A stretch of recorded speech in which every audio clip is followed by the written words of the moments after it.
Myths and stereotypes can be very similar, and sometimes they get confused for one another because they are so intertwined.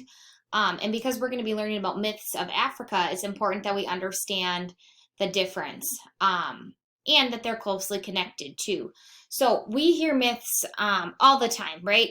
You've heard them in like some fairy tales will be mythical, maybe mythical creatures, a lot of mythical things in like Harry Potter, those types of movies, things like that.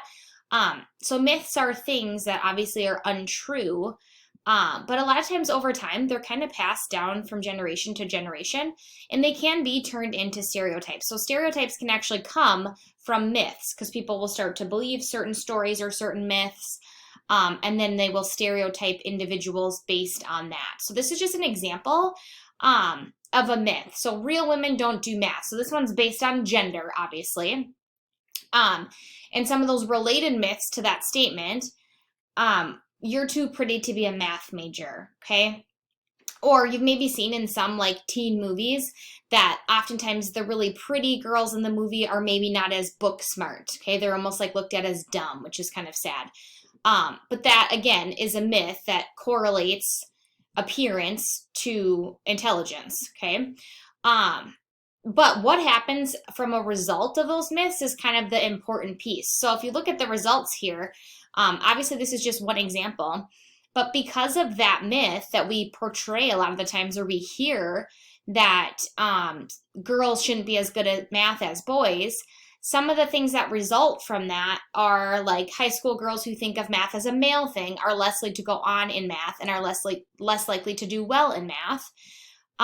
Girls are much less apt than equally talented boys to go into math related careers, including engineering and physical sciences. And we know that to be true. Whoops.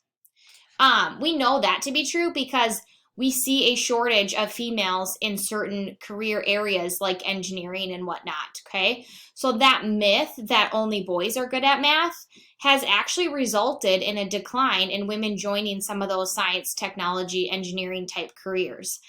And then this is kind of cool. It just gives some solutions. So instead of saying women aren't good at math, we should say other things.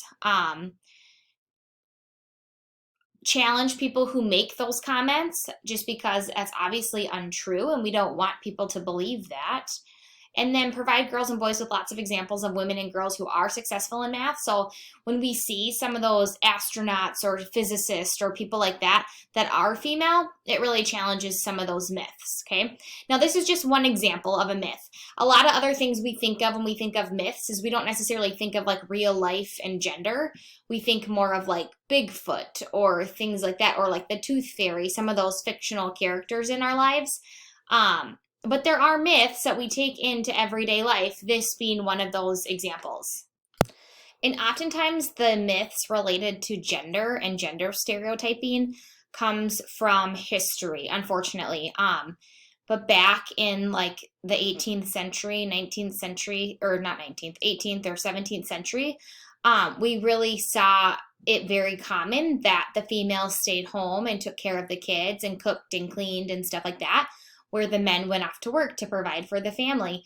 And we all know that we all come from different family dynamics, and that's just not true anymore. A lot of men stay home and take care of kids where their wives or spouses are the ones who make money and bring that home. So it's changed a lot over the years, but just know that that's where some of those gender stereotypes and myths come from, is throughout history. They're very old and outdated, but sometimes they kind of hold on because people tend to hold on to them and believe them throughout. So this is kind of interesting. This is looking at stereotypes now specifically with characterizing groups of people. So I'm going to read this to you. It's a stereotype if it ascribes characteristics to an individual based solely on group membership. Okay, so that's what makes something a stereotype. For example, it is a stereotype to assume a tall, thin, young African-American male is a basketball player and that an Asian student is good at math. So you've maybe heard of those stereotypes before, and you've maybe even assumed that without realizing that that's not accurate for everyone, right? So the stereotype comes into play when we group one person amongst all, okay, and say all Asian students are probably good at math, right? That's a stereotype. It's probably a stereotype if it describes how girls and boys are supposed to be. So that's something to kind of look for when you see a description that talks about how someone should look or should act. For example, the statement that Susie will be better than Ed at babysitting because she is a girl is a stereotype. Okay, just because she's female doesn't mean she's going to be a better babysitter than Ed. Okay, but because we assume that she will be, that's where we get stereotyping because we're fitting her into that one category based on her gender. It's probably a stereotype if a book, toy, or tool is described or pictured as for boys or for girls. Okay, same thing that we see with colors, which is so interesting to me. We still, I'm currently pregnant with a baby girl, and I still see so many things marketed towards baby girls that are pink and only pink, right? And if you're shopping for baby boys, a lot of times you see so many things that are only blue. Which is so interesting that we've used those colors over time, and we still, in 2021, use those colors to separate gender. It's a little bit ironic for me because I'm not a fan of the color pink. So my daughter has very few things that are pink, but it's made it really challenging actually to shop for her and get things for her because I don't like the color pink, and I don't think that just because she's a girl, she should have to wear all this pink stuff. So it's been a little bit interesting for me with having a daughter on the way. For example, a chemistry set that only pictures boys is stereotypical. A book about growing up that is listed as for boys is not necessarily stereotypical, although it may have stereotypes in it, okay? So when we look at just one group being pictured, so like on a toy, for example, like they say, a chemistry set, that's marketed for boys then, if there's only boys on it. But if we're looking at something that's in general, so talking about growth or growing up, and it's listed as something for boys, that's not necessarily a stereotype. That's just a resource for boys, okay? So that's okay too. A lot of times you see certain books or magazines that are marketed for just girls or just boys because they talk about certain subjects related to those genders. So that can happen too.